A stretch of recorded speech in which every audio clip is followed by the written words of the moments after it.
Welcome to another episode of the Soothing Semantics Podcast. I'm your host, Rafi Pinsky. Make sure, of course, to smash the like button, subscribe to the channel, leave your comments, and without further ado, today we have a guest I've been wanting to talk to for a very, very long time. Tommy Robinson. I came all the way to England to make this happen.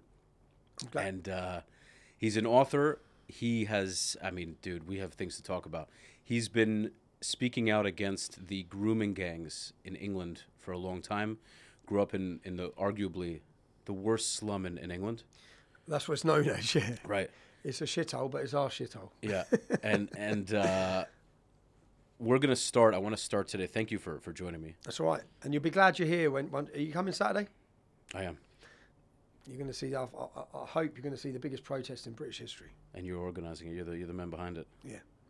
It's one thing I want to touch on is the idea that there are a lot of times people who don't want to put themselves out there, who have something that they find important, but they don't want to step out of their comfort zone. They're worried about potential dangers, people coming after them. But someone like Martin Luther King, someone like yourself, one voice, when you have enough balls, when you have enough courage to throw your balls on the table, you can change the trajectory of not only a country, but the world. And with what you're doing, you've been speaking out for years. You've gotten kicked in the face for it, literally and figuratively. and you're still out here doing it. Yeah, I think we have to remember that I wasn't willing to do it. My name is not Tommy Robinson. I used a fake name. I was the same as every one of you. Yeah, I was scared. I didn't want to speak out. I knew lots of wrongs were happening. I grew up in my town. I watched the destruction of our culture, of our town, the loss of freedom, the hostility, the violence. The town I'm from, when I was born, had one mosque in 1982. Now there's 45. White English are a minority. So I saw the domination of an Islamic community. And I understood what it was like to grow up there with that community and the difference between that community and the rest of the communities. So when I wanted to make a stand, I was the same as you, right? The same as most people watching this. I had two successful businesses and I was doing well financially and I didn't want to lose it. So I used a fake name and wore a mask. I successfully hid my identity for probably 9 months. No one knew who I was. I was talking wearing a balaclava all the time when I first started. And the reason being that I knew that when you talk about Islam in the UK, you're going to get violently attacked and face threats and possibly murder. And also I knew that the cancel culture, the effect on your business, and all those things I tried to prevent. In the end, I started talking and formed an organisation called the English Defence League, which was a group of English men who had come together to say enough's enough. And tried to talk and discuss issues that we need highlighted, that the media are not willing to talk about. Cool. Let's rewind a little bit to your upbringing. Yep, so. I don't want to focus on that, but just to give people context on how you became this outspoken voice from your experiences growing up in Luton, what you saw with the grooming gangs, and when it came to a boiling point where you said, if nobody's going to do anything about this, I got to do something about it. So growing up in Luton, I saw lots of problems. And I grew up with every sort of culture and every sort of community, but there was one that was very different. And even if I just picked my school, when I went to school, there was a Muslim playground and a non-Muslim playground. There was no integration and no assimilation. And not just that, if one of them was in any trouble with anyone, the whole tribe got involved. Literally, if you had a fight with a 13-year-old Muslim child at school, which there was lots of fights at our school, and it was a shock to me when I come from junior school to high school, because when I went to high school, then we had loads of Pakistani pupils. And I'd say, for example, when you went in the dinner hall, and this is a big problem in the UK, is because we have Islamic ghettos everywhere. So you go into the school dinner hall, and there'd be 8 tables of Muslims, and everyone else, blacks, whites, would be sitting together. They just did not get involved at all. And I never understood why. And I understood growing up that there was a level of hostility and a level of violence that was unique to their community.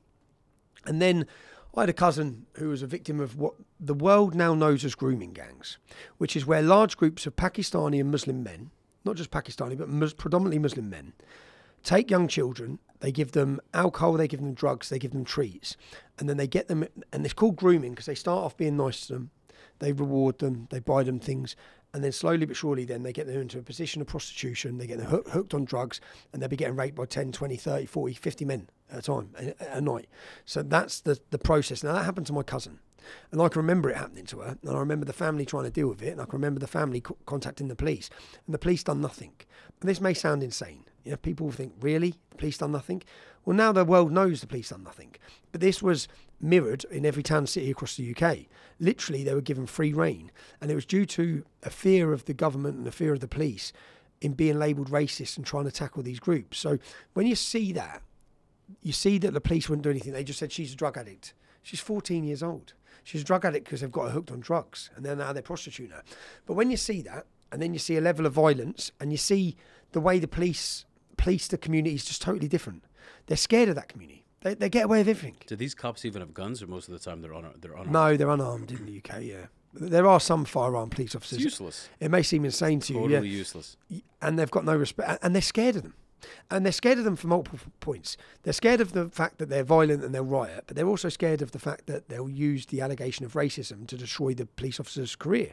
So I, again, sympathise. I understand the position the police are in. Their hands are tied behind their back. The power of political correctness is that powerful, man. It was that powerful. We'll get on to where we're at now. It's about a break. But for a generation, our police and our government and our politicians were paralysed through fear in order to tell the truth about any of these subjects that I talk about. So when I come on the scene, I grew up, saw these problems, experienced lots of them, lived through it. Yeah, lived through growing up where I saw a dominant Islamic culture, a dominant Islamic community, a violent, hostile Islamic community. You know, Al Mujahideen are now a prescribed terrorist organisation. But Omar Bakri, Abu Hamza, some of the world's most renowned terrorists. Who's the one with the hook? That's Abu Hamza. Abu Hamza. Well, their head office of their organisation was in my town.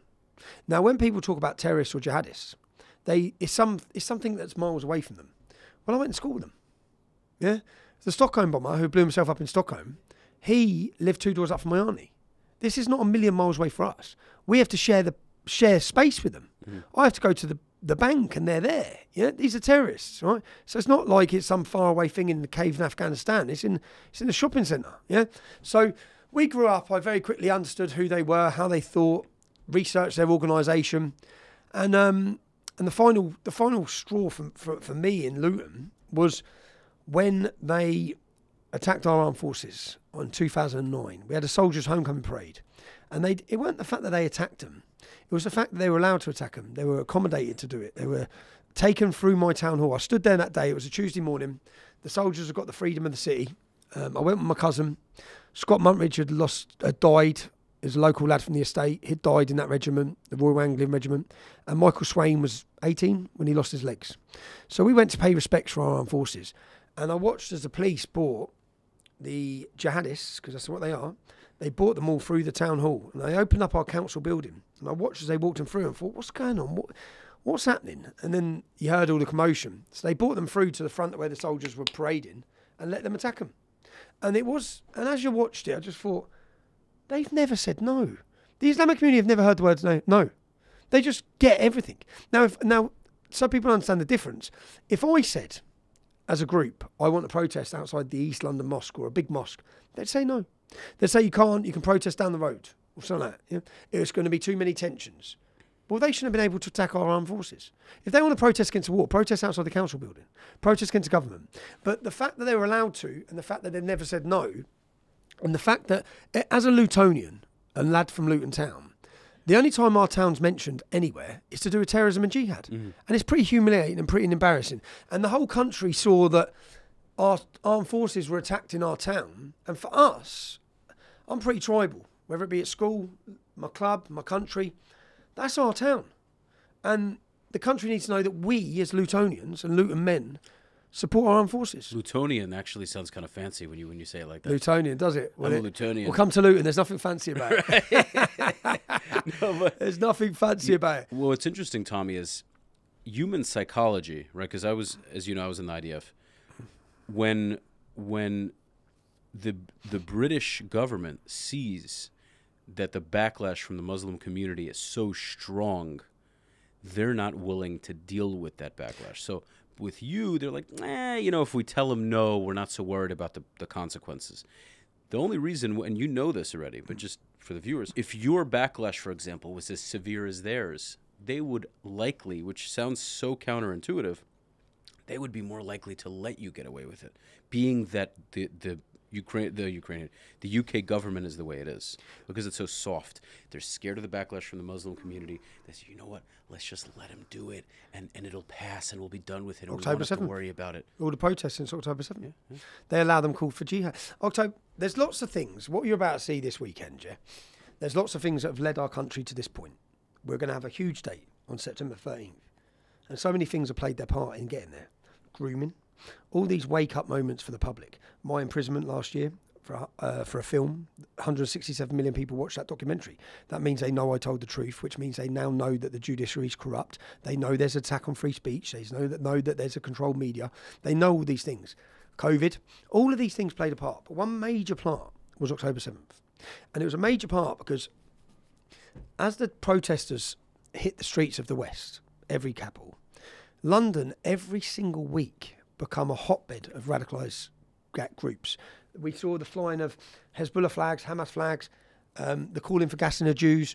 We saw Hizb ut-Tahrir, who are prescribed in most Arab nations as a terrorist group, but they've now been prescribed since October 7th, but they weren't. So for 3 decades, these groups of terrorists, because they are terrorists, they run the Islamic societies of every university in this country, yeah, without being challenged. Now, unfortunately, Al-Mujahideen, this is where what you just said is proven right. Al-Mujahideen were a terrorist group who were recruiting for terrorists. And when we started the English Defence League, which, to explain it, it was the coming together of young Englishmen who weren't going to back down. Now, I was involved in the football hooligan scene as a youngster. You know, I'm 42 now, a different man. But as a young man, we come together, and there was a point then when we formed the English Defence League, which brought together lots of men from that background, football supporters, who said, we don't need to be coming against each other on a Saturday afternoon. These terrorists in our towns and cities, they're taking over the towns. So the idea was that we would march into cities as young men, and it was never going to be, because I get a lot of criticism for this, but it was never going to be female nurses or doctors that stood up against Islam or the jihadists in our country. Now, exactly what you just said. We formed the English Defence League and we basically chased these terrorists around the country. Wherever they were, we went looking for them. We come out of vans on them.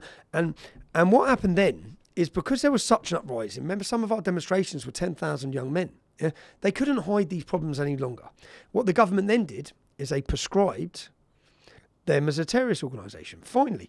But it took until they let them do it. They let them radicalise, they let them recruit until there was a British confrontation. Hizb ut-Tahrir. 15 years later, 10 years later, a decade later, Hizb ut-Tahrir allowed to operate for decades. Then we have October 7th. Then, only because of these and social media, now that we've got it back, thanks to Elon Musk, October 7th happens, and literally the country's watching as our capital city is taken over by jihadists every week. Hizb ut-Tahrir hold a rally where they stand up and demand jihad, yeah? The Met Police put out a little tweet statement saying there's plenty of different explanations of jihad. Yeah, not when Hizb ut-Tahrir are calling for armies. They said we need Muslim armies. They're calling for holy war. Yeah, but the public got to see all these things. They got to see that the police didn't police these demonstrations, didn't arrest people for calling for jihad, didn't arrest people for blatant hate speech. They see doors getting kicked off of people for making a comment about anything to do with transgenderism. But here's Muslims calling for absolute holy war and inciting real racial and anti-Semitic hatred. And the police are doing nothing but standing by. They're not arresting them. They're not beating them. Mm-hmm. Now, everyone saw our demonstrations where we were attacked by police officers with batons. And then they saw the Muslims taking over the capital city. Now, finally, I don't know, so people know my story. I led an organisation. We took to the streets. For 5 years, we protested heavily. There were some chaotic scenes in those protests, but we brought to the knowledge of the country and to the world issues which had been successfully, and a conspiracy of silence had been created by government and police to hide. Now, because I come on the scene and started, as an activist group, started highlighting these issues, I expected the threats from the Muslims. I expected the attempts on my life. I expected the violence. What I wasn't prepared for was the full weight of the British state coming down on my shoulders and attacking me and trying to end me. Mm. And the reason they done it was out of fear, multiple things. Fear of the Islamic community's reaction, but also because if you were allowed to understand the problems that had come from mass immigration, you'd start looking at the government, whose policy failures it is, as to why this is happening. Now, rapes, Rafi, rapes in 2003, there was 8,000 rapes in a year. 2023, there was 88,000. Britain's now the rape per capita of Europe. The rape capital of Europe. Yeah. Why? What correlates? If you draw a graph of Islamic immigration and you draw a graph of the rise in rapes, they're mirrored. Mm-hmm. They're mirrored. Now, the more Islam, the less freedom. But also, the more Islam, the more rapes. The more Islam, the more jihad. The more Islam, the more child defects and birth because of cousin marriage. The more Islam, there's lots of problems that come with that. So why would we want more Islam? Why would we want to see an attack on freedom? Why would we not want our daughters to be able to walk the streets? And the grooming scandal. So I was attacked, slandered, humiliated, all these things for a decade, where the public were given an image of me, a caricature, as a hate figure, when I wasn't. I was just telling the truth. But they were told I was lying, fear-mongering, spirit. And then once the bubble burst and the truth come out about the grooming gangs and the level of depravity and the level of abuse and how many children have been raped from one end of the country to the other, every single city that had an Islamic community had an Islamic rape gang operating against non-Muslims. Now the public know that. So now the public realise, well, he wasn't lying. He was telling the truth. So I've come through a process of being hated, being violently attacked in the street, having my house firebombed, having all the terrorist plots against me. And then in 2015, I realised that in those early years of English Defence League activism, we needed to get the public on the street to speak to them. These then exploded. And I realised that we don't need to be on the street speaking to people. I just need the British public to see what I've seen. I need them to know what I know. I need them to understand Islam the way I understand it. And the way to do that is to bypass the media and their lies and reach them in their house through phones, through big tech. And that's what I started. I become a journalist, a citizen journalist, and a very successful one in my first couple of years. And then, again, the globalist powers or the government, the establishment, took back power. They took back control through censorship and deplatforming. I was deplatformed and censored off every social media. Every one of them deleted me. I was invisible. I was made invisible. I faced imprisonment, total attacks. It's only, Rafi, in the last 2 years, which people, I guess you could look upon it as when we've exploded back on the scene. I carried on working all those years, but no one could see what I was doing. But then in stepped Elon Musk and bought and gave back a platform for free speech. And that was two and a half years ago. And when he did that, I got back to work. I come back to the UK because at the time I was in another country, living in another country, pretty broken at the time as well. Come out of prison, been bankrupt by the state, all these things, but knew when I got that platform back, now I have an ability to reach the public again. So that's when I started really going back to work hard and organising street protests. And you know what you just said? They only bow to fear, and it works. So what the Islamic community have, when I had the English Defence League, they're opening a mosque in the shopping centre in Luton Town Centre. So I went into the town centre. And I went in, and there's 45 mosques. We don't need one in the shopping centre. You go there to shop. But where they were opening it was next door to a family bakery called Robbie's that's been there 40 years. Now, outside the mosque, what do you see? About 100 men. Yeah, no women, all men, groups of men. So I went up to the bakery and said, they've been there 40 years. Was you consulted about this mosque that's about to open? They said, no. I said, what do you think about it? They said, it's going to end us. It's just going to be groups of Muslim men standing outside where our entrance is. I said, okay. And then I went to the Turkish Muslim restaurant. I said, lads, what do you think about this? They said, what do we need a mosque in the shopping centre for? And so I went round all the businesses and I realised that not one business in this town centre has been consulted about the opening of a mosque. So then I went to the management of the centre. I said, can I just ask you, you know who I am? Yeah, I'm leading the English Defence League. We were a national protest movement. When we come to a city, it costs £2 million to police it back then. Yeah, they have to board the place up. So I went in and I said, why are you opening a mosque in this shopping centre? There's been a request for it. I said, a request from who? I said, the Islamic community. What about the other communities? Don't they get a say in this? Because you haven't consulted any of the businesses, even the Muslim ones. And I've consulted them all today, and 100% of them don't want this mosque. So what I'm going to tell you straight now is, you see, if you open those doors as a mosque, I'm going to bring the English Defence League to the shopping centre every Saturday. And just you know what happens then, because they have to shut everything. You have to shut the whole town. So you have to explain to every other business bar the mosque in this shopping centre that the reason they're losing revenue and their shops are closed on a Saturday afternoon is because you've decided to just bend over backwards for one community. So, and it worked. And I realised that this is the power the Islamic community have. And it's a sad state of affairs. They sat down and they went back. They didn't open the mosque. Yeah. Mm-hmm. And then 360 councils we have in the UK. And unfortunately, I realised this is what the Islamic community do. 360 councils, and 6 councils in 1 year changed the name of Christmas. They called it Winter Festival, Winter Illuminations. So I wrote 360 letters to the council across the country, and I sent them off on behalf of Tommy Robinson from the English Defence League. And I explained to them that if you take the word Christ out of Christmas this year, or you try and change the meaning of it, then I'm bringing my movement to your town. Mm-hmm. Yeah. And when I bring my movement to your town, here's the average cost between 500,000 and £1 million to police it, and that's coming out of your budget. And I'm giving you prior knowledge to that. And it went all over the news. It says Tommy Robinson blackmails councils. It's ridiculous. Do you know when I've done that? Do you know how many councils that year changed the name of Christmas? None. So I sat there and thought, this is what they do. Yeah? They threaten all the time. Now, this is not good, and they shouldn't have to be doing this. Then in a shopping centre in the north of England, they put toilets from Saudi Arabia, with just a hole. Mm. So I rang the shopping centre. I said, you've got a week to put normal toilets, Western toilets in the shopping centre. I'm thinking, how the hell am I even having to do this? Yeah? You're living in England in the 21st century, and you have to discuss with them what toilets put in a normal toilet seat. But they did. Yeah. But I took the English Defence League to a certain stage of protests where I started questioning my own.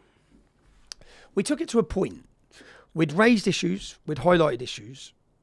It was a bit of a lively organisation, yeah? Mm-hmm. But we were highlighting it. At the time, my job as the leader of a pressure movement was to put pressure. Now, whether that be on the Islamic community or the government, you're doing this, we want you to not stop doing this, we want this issue highlighted. So that was my job, and I was a good leader to that organisation. I was a good leader to it. I wasn't probably a good dad at the time, or a good husband. I certainly wasn't a good husband. But it took over my life, and we were on the streets. And it got to a point there where then I become a journalist. And as I said, I got censored, I got deplatformed.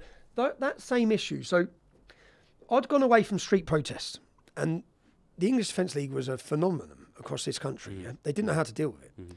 But I decided to stop it. And I decided that we've took it as far as we need to take this, yeah? We need to win the hearts and minds of the public on this issue. We need to educate them. We're not going to do that by charging through streets. So I then become a journalist. I started doing important work. October 7th happens, and we watch as Hamas take over the capital city every week. I then get my profiles back on social media. I fly back into the UK, and I think, right, there was a demonstration on Armistice Day, Remembrance Day for us, and Palestinian demonstrators had threatened to disrupt the silence. Mm. So I made a video saying, yeah, that's not going to happen this year, yeah? And I'm calling on all British men. And bearing in mind, I hadn't protested on the streets, really, since the English Defence League. I'm calling on all British men from across the country to come and defend our memorial and stop it. And thousands of lads come, yeah? And the government at that point would have been worried. And then I receive a letter, my lawyers do, saying that the Attorney General is contemplating prosecuting me for breach of a civil injunction, which was to do with a film, which I made a documentary. So I covered a story in the north of England during my journalism. The world was told a story which was just totally fabricated, and it was a lie. I made a video saying you're being lied to, and they prosecuted me through the courts. They took me to the High Court of London. So what I did is I went and got covert recordings, and I proved, I can't go too in depth on this because I'll go back to jail because I'm still under the same gagging order. But I proved that everything I said was true. But the court, they took me to court. So when I produced the evidence to the judge that this entire story was bullshit, with covert recordings from teachers who were paid not to tell the truth. I got them all on camera telling me they paid us not to tell the truth. Who paid you? The local council. Who governed the local council? The leader was a Muslim, whose brother was an imam. The whole thing was interlinked anyway, yeah? So I got all the evidence, it was a lie, produced it to the court. The judge, because he couldn't rule against me based on this footage. So what he did is he gave me an injunction preventing me from ever showing this footage. And he gave me the injunction saying I get 2 years in prison if I ever show this footage. And then he ruled against me in court, which is impossible to do when you see the footage. So I was gagged. And when he ruled against me, he bankrupted me for £1.5 million, which was the purpose of the case. Right. It's where the judiciary is weaponised and used as a weapon to destroy people who are speaking out. And this story has not just been happened against me. It's happened against Katie Hopkins, Donald Trump, Steve Bannon, anyone in the West who speaks out. They use lawfare. So I had in my possession all the evidence which would expose this courting system, this judiciary and its corruption. But I knew I'd get 2 years in jail. So I was worried. Now, I made the decision, and I failed as a journalist and failed as an activist and failed as an Englishman, because I should have walked out of court and put the film out. But I was scared.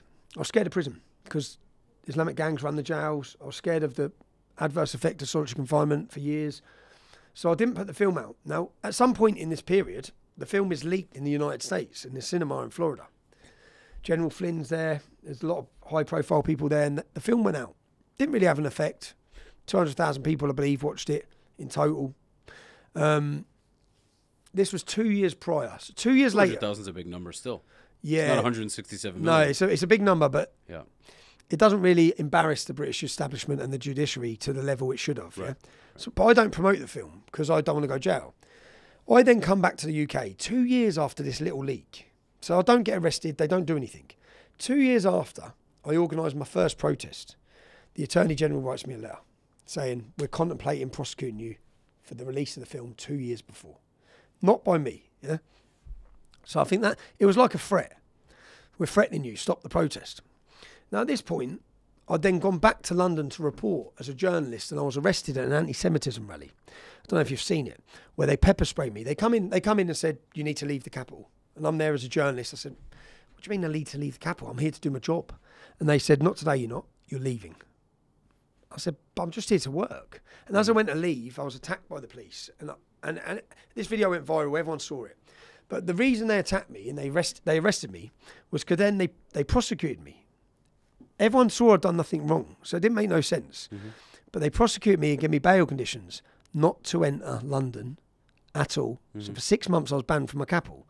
Now and the reason for this, all of it is because they're scared of the Islamic community. Yeah. Because as Hamas are taking over the capital city, from their point of view, they're looking at it thinking, well, he bought 4,000, 5,000 men, yeah, English men. That if he does that when there's a Palestinian demonstration, we're in trouble. Yeah. How do we deal with that? We don't deal with the jihadists. Don't deal with Hamas. Get rid of him. So they come and they fabricated a case and they give me conditions.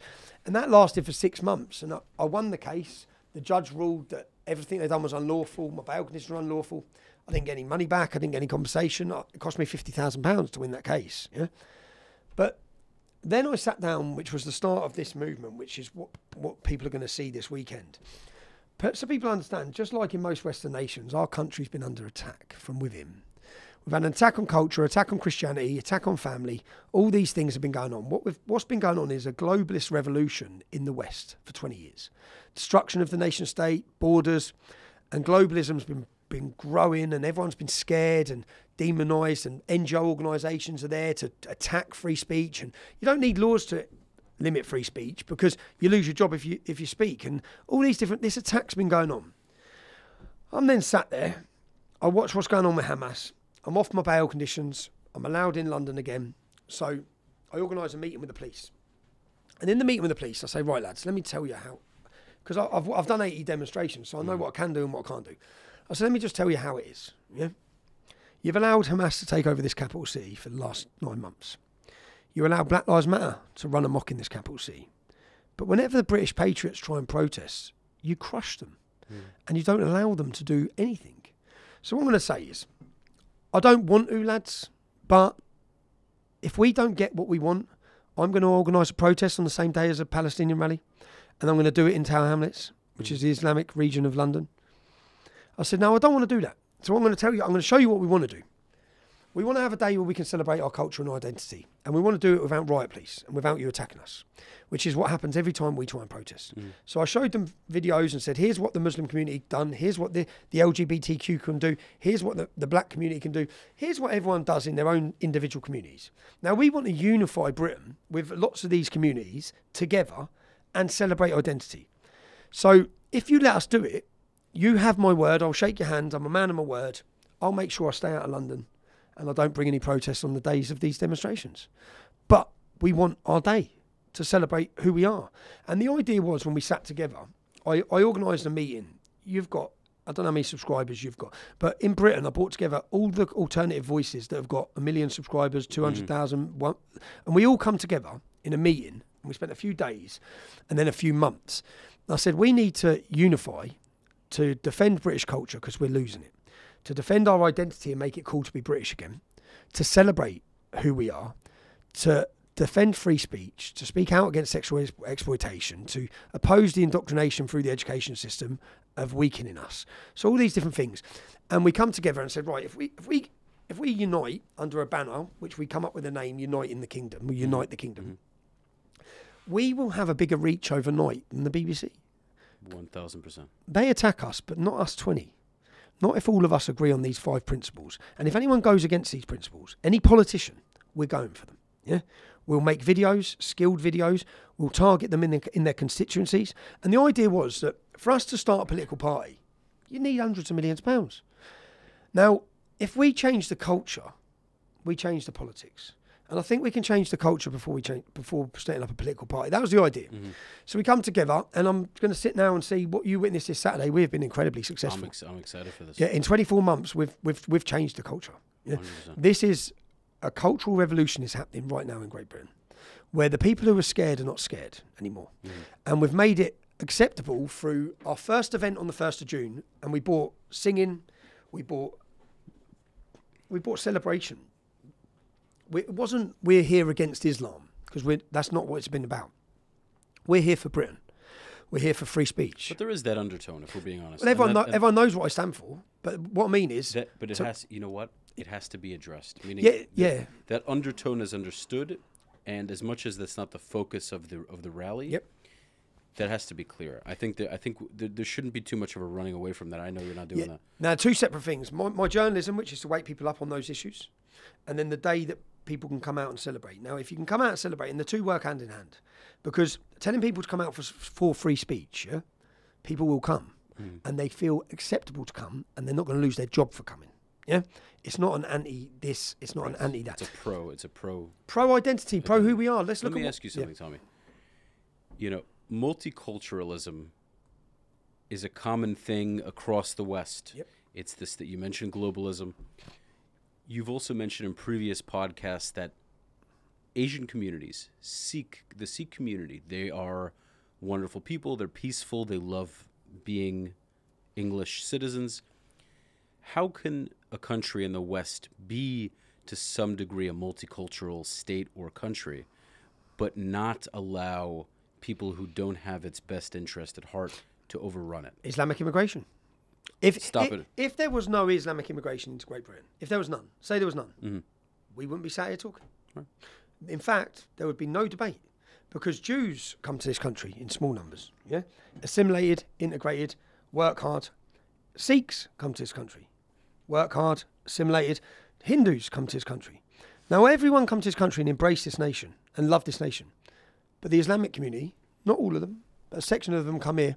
They're not here to integrate, they're here to dominate. They, rather than declare love, they declare war. And a lot of this you understand when you start going to Islamic teachings, which people need to. Let's break it. Let's break down. Let's give no bullshit. I know balls on the table. What is the issue with Islam based on your book right here? Everything I saw in my life growing up, I didn't understand with the Islamic community and the Pakistani. I didn't know where it come from. And I sat down this week with Lubna, who's a Muslim girl from Luton, from my hometown. She's 2 years below me at school, went to a different school. And I sat down to interview her.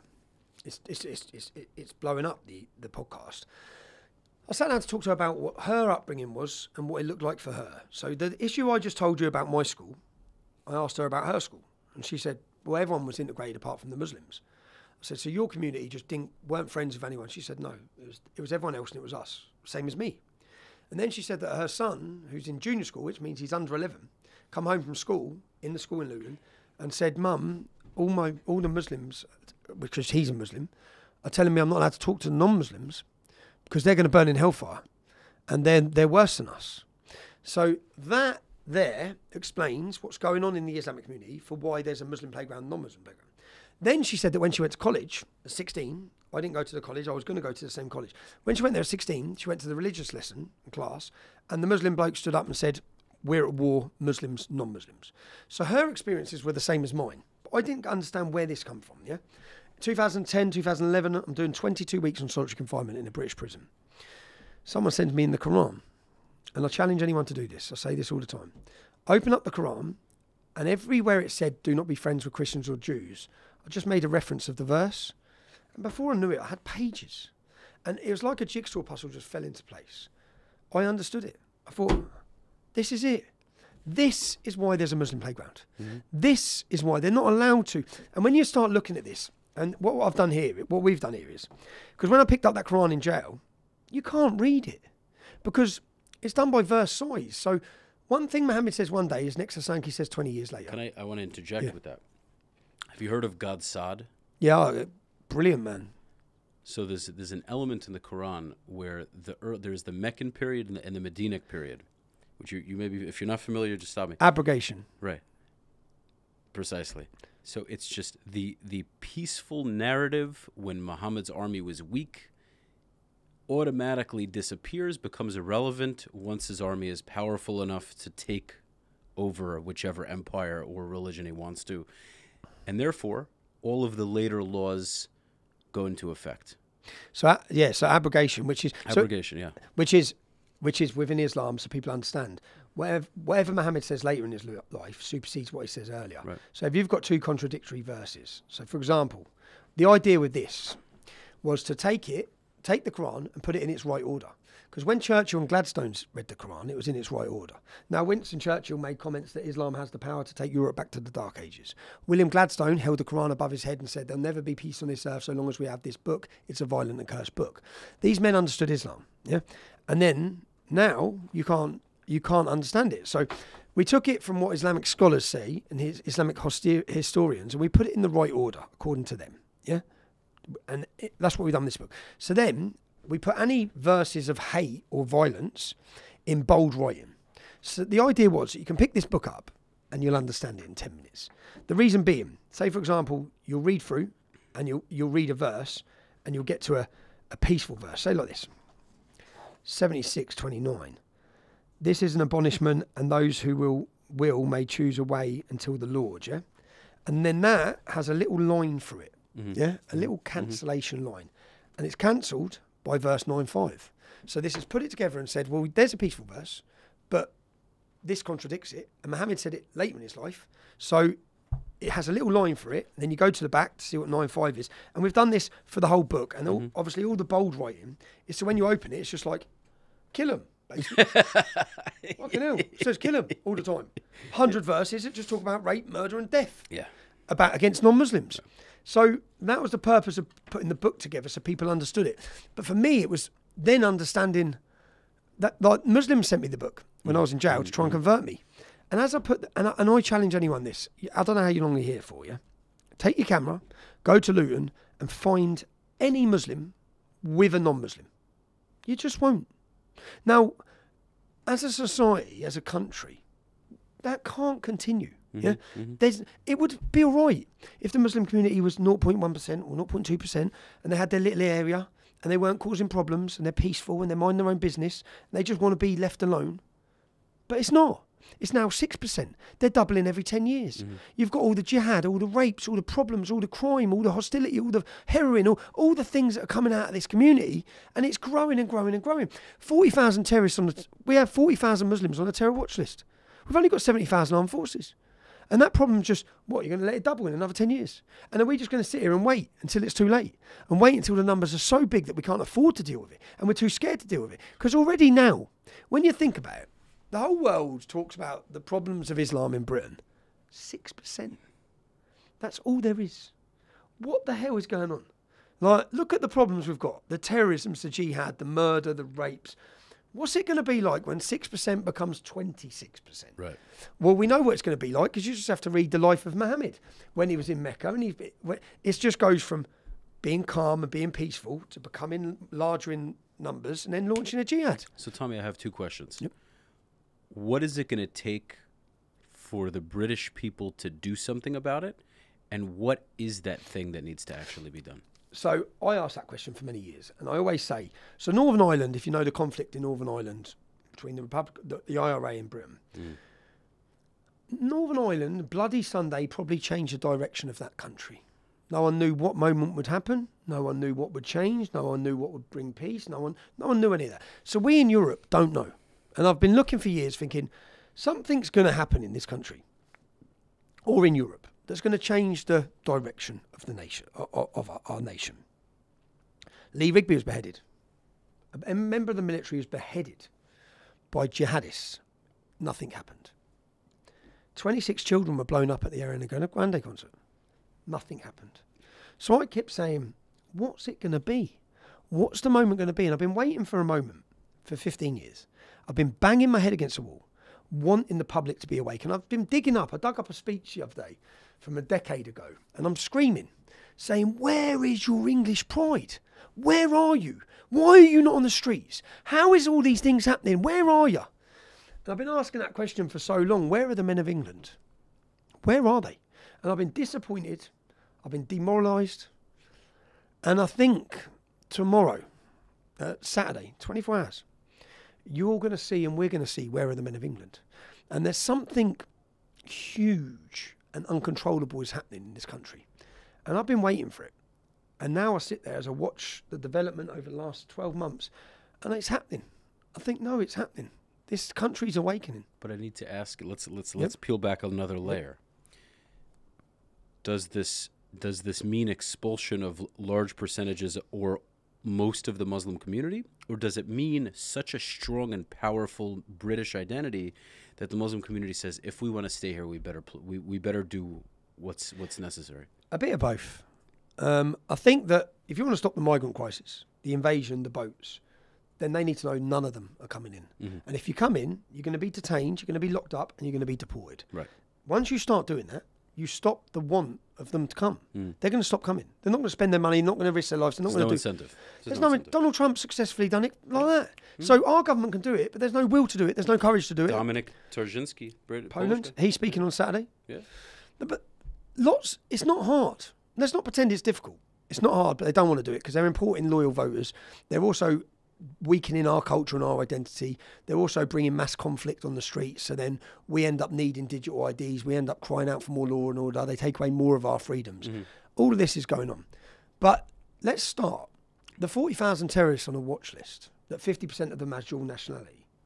There's 20,000 that need to leave right now. 1.2 million illegal immigrants. They've got to go. They need to go. Yeah.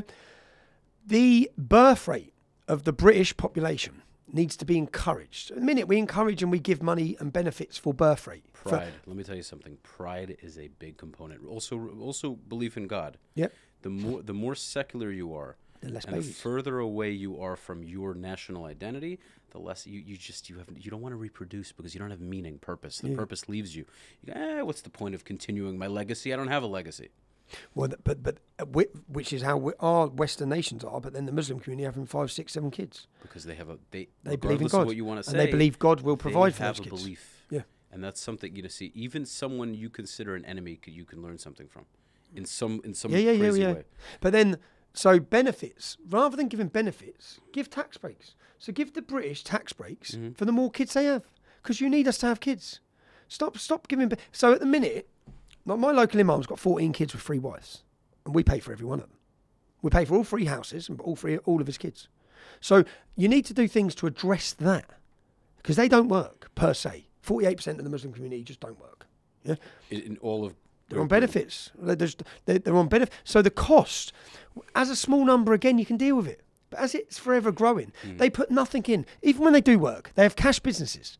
All their businesses are cash. They literally don't take bank payments. Their hairdressers just have signs, cash only. Whilst they're still manufacturing the cash market because they're not paying anything into the system, they're taking everything out of it. Right. The cost on our country And why should we have to put up with it? 76% of Pakistanis in Bradford marry their first cousins. Pakistanis make up 3% of the UK population. They're responsible for 33% of child defects. Does anyone understand the cost of that on our economy? Because then when they have a child who's got a disability, all the other children are then allowed benefits. And benefits for disability pay, then benefit for disability car. They can extend their houses, paid for again by the state. It's just the cost is insane. Why? Because Mohammed married his cousin. I don't give a shit what Mohammed done 1400 years ago, yeah? We're here now. We've got to stop it. And all these things are happening because of this. Yeah. And then you look at the grooming scandal. I'll just run through the statistics. Muslims, we say 5-6% in the UK, 50% of them are men. Okay, 3% in the country, 90% of the convictions for grooming. So groups of men who rape children, 90% of the convictions are Muslim men, and 30% of the men are called Mohammed. Why? It's the most popular name in the UK. Yeah, it's most popular. You know, Muhammad is also the most popular name in Israel. Yeah, okay, is it? But they celebrate it. It's the most popular name of people, boys in the UK. Yeah, it's also the most popular name for paedophiles, lads. You know what I mean? To address one of them, it is.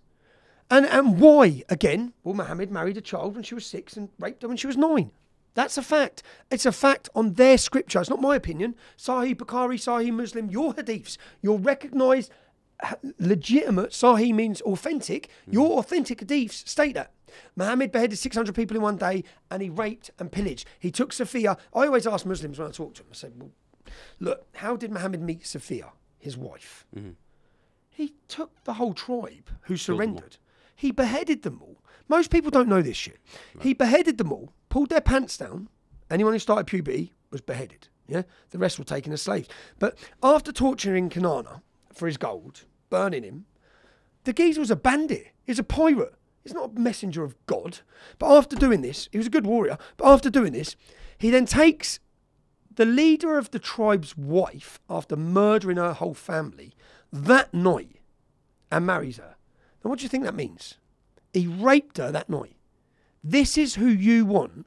This is who 4 million people currently in my country believe was perfect. Mm-hmm.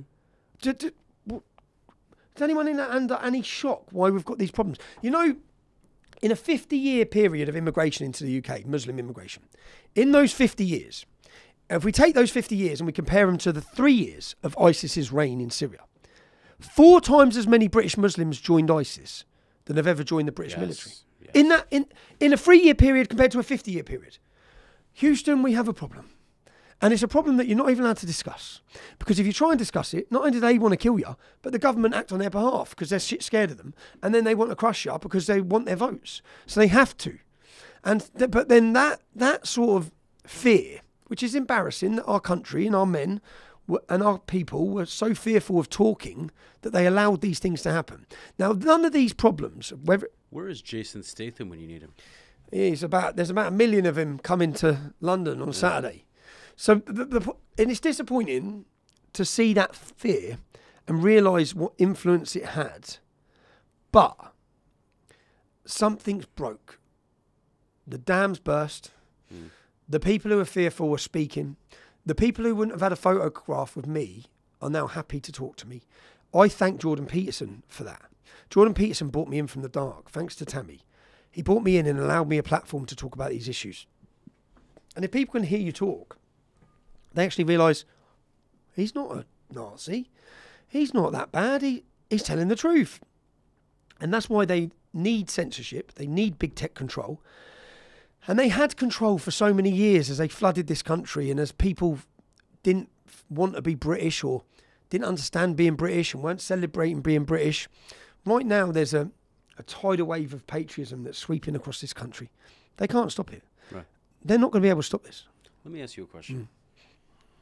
You cover Israel. You're pro-Israel. And I appreciate you very, very much for that. You know, you said that Jews only have one country. For fuck's sake, let them have this country. You know, stop battering them for having a country, especially because this is where we originate from. Now, what I want to ask you is, the Israeli Arab community makes up 20% of Israel. Now, some of them serve in the military. How many? 2 million? No, less. Okay. About. Yeah.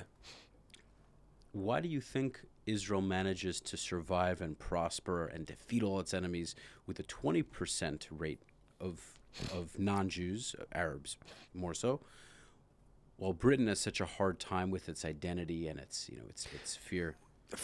Well, you know how to deal with the extremists, the Muslim Brotherhood. You don't allow them to have offices and set up like we do. So basically, if you look at British history, when we brought the jihadists in, because we brought them in, yeah, we invited them. So when the conflict was going on in Afghanistan with the Soviets, it benefited us and our foreign policy for there to be a real conservative jihadist mindset fighting against the Russians. Yeah? So we gave base to a lot of them. We allowed them to come, and we also encouraged them with our pathetic policy that all cultures are equal. And they grew Islamic ghettos, and many of them, well, we have Iranian proxy armies operating right now in this country. Mm-hmm. Yeah? Mm-hmm. They're funding everything. Across the West, America as well, universities, they're in everything. Yeah? And Israel and the United Arab Emirates, I watch the UAE, they know how to deal with this. They don't allow it. Mm-hmm. They banish those groups. They know how to deal with the radical jihadist mindset. Yeah? And then they allow voices. So in my town, I watched in my town, the council were in bed with the Salafist mosque. So the man who was always on TV talking for the Muslim community was a Salafist jihadist called Kadir Bask. Mm-hmm. So say Sufi, so there's different sects of Islam. I'm familiar. Yeah, and some of them are very problematic, and some of them are less problematic. Yeah, but the ones that were empowered in this country were the real problematic ones. So, for example, after 7/7, there was a government group, a funded group that were called Quilliam, they set up a meeting. So the government invited Muslims from across the UK to try and tackle extremism and radical groups. Yeah. And 7/7 after the 7/7 bombings in London. Okay. And when they'd done this, some of the Muslims that went, they were shocked because they said, "You've invited all the ones that are causing the problem. That's how thick our government are. You've empowered them. Mm-hmm. You're funding them.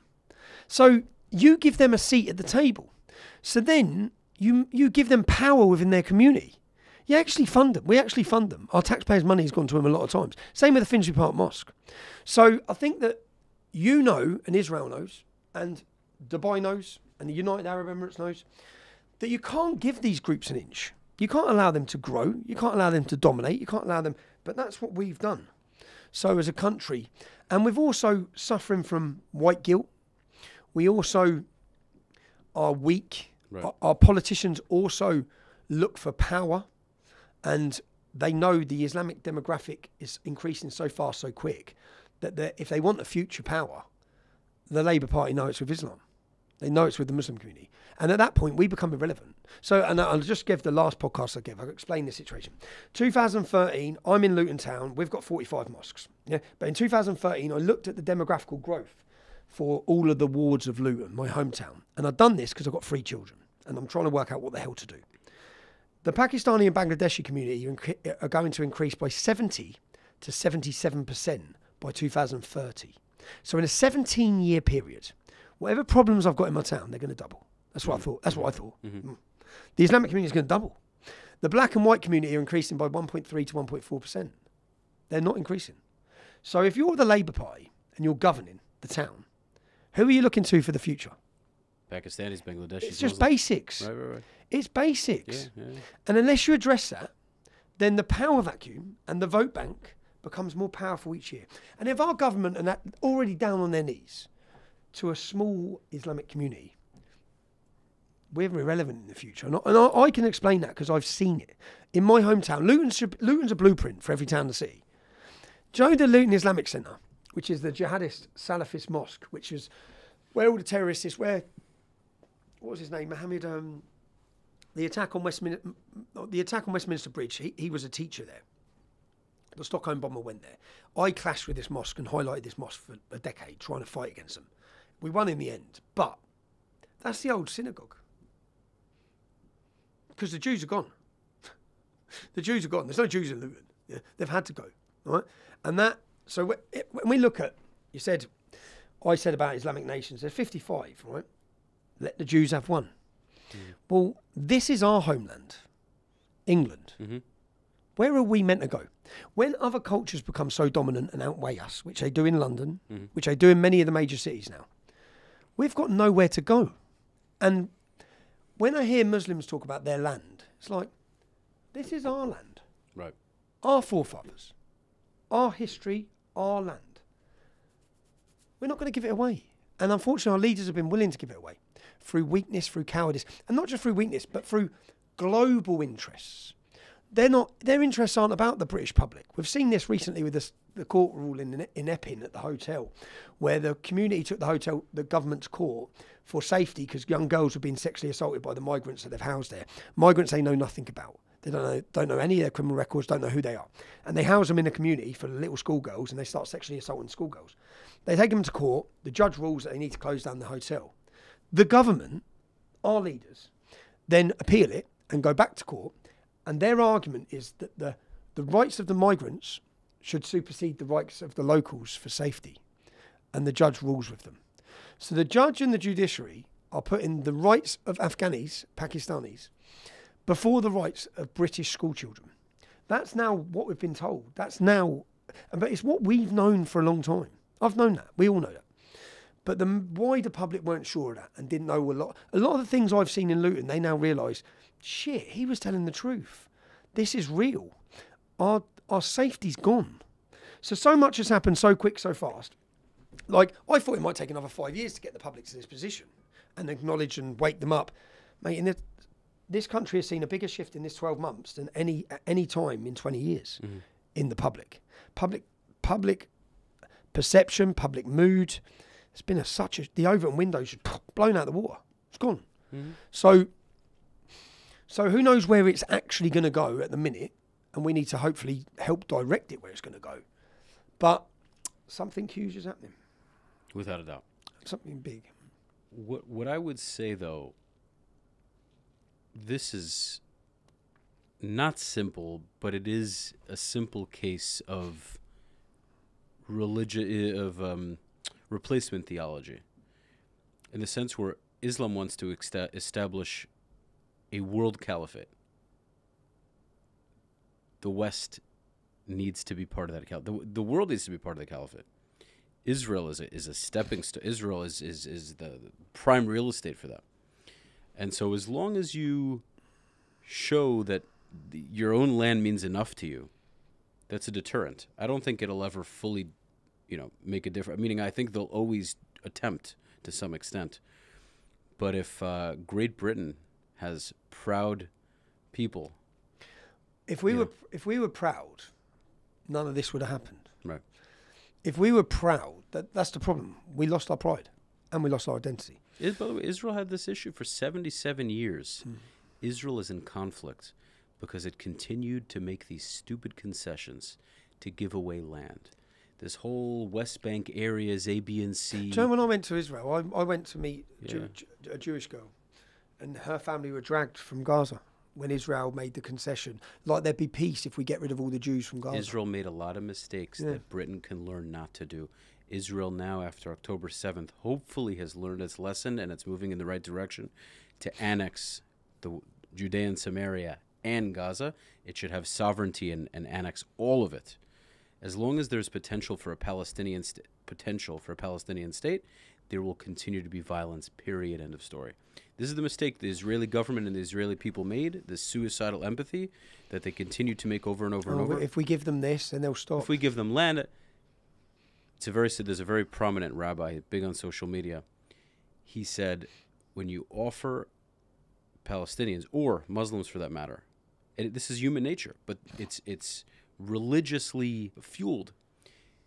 The Arabs say, when we offer them land, the Arabs say, who are you to offer me my land? Meaning that's what Arabs are thinking. If it really belonged to you, you wouldn't offer it to me. If this was such important sacred land, why in the world are you giving part of it to me? And it does the opposite. But and just growing up with Muslims, I learned something very early. Yeah? They only understand one language, and they only respect one language. Power. They see you trying to negotiate as weak. 100%. And they will run all over it. So from 100%. But people see me, I react a certain way. If someone wants to fight, I'll fight them. But Tommy, you know what I'll say? in the human nature, if we're being very fucking honest, human nature respects strength. Even in the West. Yeah. But all the more so in the Middle East. In the Middle East, that's only... And I have Muslims when I'm walking through Luton, big lads, gang lads, and I'm walking through, and I come up, say, Tommy, as he shakes my hand, he says, I don't like you, but I respect you. Yeah? You stand up. Because I disagree with everything. And I'd say I get a level of respect from Muslims for not backing down and for not being weak. And I see all our politicians thinking, they don't respect you, you morons. They're walking all over you. They see you as cowards and weak. It's the biggest irony. And even though I stand against them, but they respect me more than you lot. And I get that off them. 100%. I actually don't get per se now. In the early days of the EDL, when we had a street group, per se, I get quite a good reception of Muslims nowadays. In the sense that they know I'm right. Because you are the Brit that you're supposed to be. Yeah. The Muslim community, this is the crazy part about human nature, and this is the spiritual esoteric thing. Your enemy goes, well, I have a goal. My goal may be to convert you, to take your land. Do something about it. Yeah, that's it. Dude, don't let me do it. Yeah, we're not going to let you do it. That's right? Like, when you don't let them do it, they go, in a way, they're like, oh, you're a man. Yeah, that's it. Okay, this isn't going to be so easy. All right, I'm going to have to sit down for now or forever. But then when you do nothing about it, they're like, really? It's that easy? Yeah, they laugh at you. Yeah. They're laughing at the West. They don't love you for it. No. They don't respect you for it. It's crazy, but this is what so many people think. Appease. It's like that doesn't work. That doesn't work. Just doesn't work. Yeah. But I learned that as a kid. Yeah. I learned that as a kid when I was getting grief with Pakistani lads. My uncle said to me, he said, you show them fear, they're going to run all over you for the rest of your life. And that was when I was young. He goes, you've got to stand up. And I remember then it was a Muslim boy called Chopper. And they were jumping out of cars looking for me when I was younger up in my estate. And I rang him up. I said, I'm going to get you, bruv. I said, I don't care if there's 30 of you. Just so you know, I'm going to get you. I will find you. I know. And he lived opposite PJ Shoes. I said, I will come for you. 20 of you can get me. It's on you, bruv. It's coming for you. Yeah, I'm just promising you that. I'm going to find you. I'm going to get you. Boom. The whole attitude changed. Mm-hmm. Oh, bruv. You know what, Yaks? Like, blah. He's just straight away. It changed. Mm-hmm. And I thought, oh my God, these lot have been chasing me around. Like one, and again, it's just weakness. And I learned that. And even I'll be in a position where if I'm walking down the street, if someone says something, I don't want to fight. But the first thing I say is, what are you going to do? And straight away, it's like, it's always like that. It's like, oh, now you don't want to know. And I've had to learn that. And learning that as an upbringing, I knew very early on. And I said it when we started the English Defence League. If you run from them once, we're going to run for the rest of our lives. Yeah? And that was in Luton. So I made a point. I set up the biggest protest movement in the country. And I used to park my car at a shop in Luton and walk through the town centre every day. I made a point of it. They knew where I walk in. I'm at Meat Scotland Yard. There's a Muslim. It's called Imrak Grill. There's a Muslim restaurant. I go sit in there every day. At the first, when I started, as a point, just like, no, we're not running. We're not running. And in the end, they called us on a meeting. The main imams called us on a meeting to sit down. And we went on the meeting and they said, Tommy, we all have to live here. I said, yeah, we know. Yeah. But you're not jumping out of cars on us, lads. Yeah. And that time's gone now. It's not happening anymore. And that was it, because there was a lot of trouble going on in the early days. And they said, okay, we're going to speak to the youth, yeah, to the Muslim youth. You can walk town. I said, I can walk town anyway, lads. For every action, there's a reaction. That's what people need to know. So I'm not having, and their imam at that time, Kadir his name was, he said, Tommy, and they have control over their youth. They have total control. Yeah. Mm-hmm. So this was all going on. Things were hotting up. By the way, it's like that in for example, Judea and Samaria. Yeah. We'll arrest the sheikh and imam and be like, this is what's going to happen. And if he wants his village to not have nightly raids, he can tell totally torn apart, the IDF will say, this is what you're going to do. You take care of that, because if you don't take care of it, we're going to take care of it. Yeah. Similar with the PA. We're like, we don't trust you, Abbas, Abu Mazen, the PA. We don't trust you. We know you don't love us. But if you want things to be decent around here, you're gonna help us deal with the problems that need to be. And they do a very shitty job, but it's better than Hamas. Yeah, but that's and because they don't actually, all these they hate us too. So people who haven't grown up around them, I know them. I know how to deal with. So some people would see me maybe react. They could call it aggressively. I know how I need to react to survive. I've survived. I've survived Luton. I've survived leading EDL. I've still survived now. I know what I need to do. Yeah. Sometimes it's not what I want to do. When I've gone into prison at certain times, I have to become someone I don't want to be. When I've had fights in jail, I have to do, but I don't want to do that. But I know how to survive. I'm not going to apologise for surviving. But I learned a lot around Islam and the Muslim community and how they respect and how they think. They don't see they see kindness as weakness. 100%. So yeah, but lots is happening, man. I just think that, and when you've been in the middle of the story that I've been in, and the ups and the downs and the highs and the lows, I'm confident. I'm stressed, but I'm confident that something big's happening, man. We're going to see this weekend. Bringing strength to Britain is going to, I believe, do one thing or the other thing. It's going to bring Muslims to a realization, and anyone that's against the way English people want it to be, native English people want it to be, they're either going to say, okay, they're tough, they're confident, they're unwavering. There's millions of Tommy Robinsons now. We're either going to have to get with the program, and we want them to get with the program. Yeah, I know Muslims. If they get with the program, you don't have the issues you have. If I know Muslims I grew up with, I don't want them to leave. I don't. Like, I've got to know some good lads. Yeah. I don't want them to leave, but we're fed up of the rapes. We're fed up of the crime. We're fed up of all of it. Fed up of the terrorism. Fed up of the hate. You know what, though? It always starts the same way, and I always tie it back to Israel. It always starts with the stronger side. Meaning, now you say that it starts with the people who run the land. That's what starts with. What do you mean? What I mean by that is this change is going to come from the native British. Yeah, it has to. Yeah, they're not going to. And we can't rely. When people say, they're not going to solve the problem. Do you know how many Muslims reported on all of the rapes across the country, across one end? Not one of them reported. Not one of them went to court. We can't rely on them to solve this problem. It's down to us. They either want it to happen or they're too scared to do anything about it. It's very simple. That's it, yeah. Because they'll be outcast from the community, they'll be isolated, they'll be ostracised. And I can have, in a weird way, an empathy for it. It's easy to judge it, but you have some guy, he grew up in the community, they look after him, he turns the other cheek, they leave him alone, he has his little shop, his business, his family's left alone. He starts speaking out against it, they may kill him, they can hurt his family. But when the Brits actively put a stop to it, he may start to say, you know what? Now I feel like I can be more outspoken to some degree. Yeah. Okay, Tommy. Mate, I've enjoyed it, man. A pleasure. And I hope you have a experience in London, man. I'm excited. I'm looking forward. We've got lots to do. Guys, thank you for watching. This has been another episode of the Soothing Semantics Podcast. Brits, if you're looking to move to South Florida, I am a realtor. I'd love to help you. That includes you, Tommy. Eventually. Hopefully, somehow. Guys, stay tuned for the next episode. It has been a pleasure. Peace. Cheers, bro.